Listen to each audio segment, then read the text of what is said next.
The race to find treatments and a vaccine for COVID-19 appears to be heating up. Steve Kirsch is the founder of COVID-19 Early Treatment Fund, joins us now. Thank you so much for being with us. Hi, Elsa. It's nice to be here. So tell me, what is the goal of the COVID-19 Early Treatment Fund? Well, the goal is to fund scientists who are doing the best work on testing existing drugs given early against this disease, because the best way to treat a virus is treating it early, and the fastest and the least expensive way to end the pandemic is to test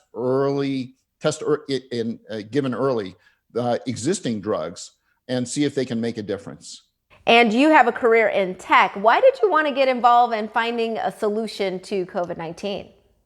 Well, I actually didn't want to get involved, but when my company basically had to go online, I started looking at ways where we could end the pandemic quickly and get back to work.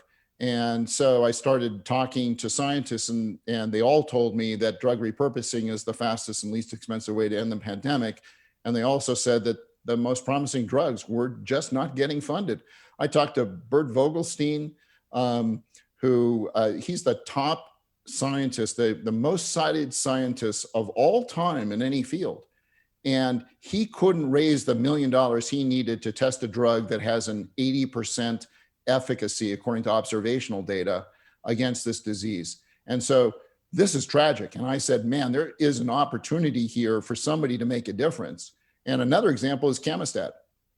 I talked to 8 of the world's, there are 20 top coronavirus experts in the world. I talked to 8 of them. I asked those people, what drug would you take if you got sick? And their number one response was Camostat. And there was nobody who was funding a Camostat trial anywhere in the world. I couldn't believe it. And so this is why I decided, okay, I can make a difference. I can help fund these studies. Why focus on the treatment rather than the vaccine? There are a lot of people that are looking at vaccines. I mean, there are 170 vaccines. And so people were taking care of that. They didn't need my help on that. But so I looked for areas where I could make a difference and make a difference now.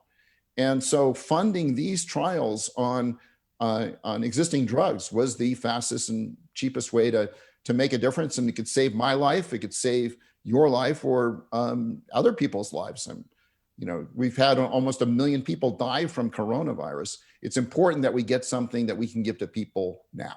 And have you seen promising treatments? Yes, in fact, so we're funding a number of scientists on a number of different drugs, and one of them has absolutely phenomenal results. I mean, they had totally prevented hospitalizations in people that took the drug compared to people who took the placebo. So it's a dramatic difference, and we hope to be able to report that out very soon for people. How did you decide where to focus and fund the research trials? So what we did is we set up a website, treatearly.org, and we made it open to scientists from all over the world to apply. And we have a scientific advisory board of 12 scientists from all over the country, and they're top scientists from Johns Hopkins and Harvard and Northwestern and UCSD and so forth. And they evaluate these grant proposals and decide we've had close to 50 grant proposals, and we funded about 8 of them.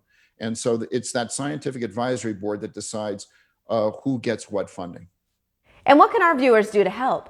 So there are 3 ways that people can make a difference. So if you've been impacted by this disease in any way, instead of just doing nothing about it, what you can do is you can go to our site, treatearly.org. You can make a donation. You can let people know about the site, treatearly.org, and hopefully they'll make a donation as well. And the third thing is that we list a bunch of clinical trials. So if you do get COVID, instead of just saying stay at home, that you should enroll in a clinical trial. Really great work that's happening right now. Steve Kirsch, thank you so much for being with us. Really appreciate it. We'll be right back with more Midday Maryland right after this. Stay tuned.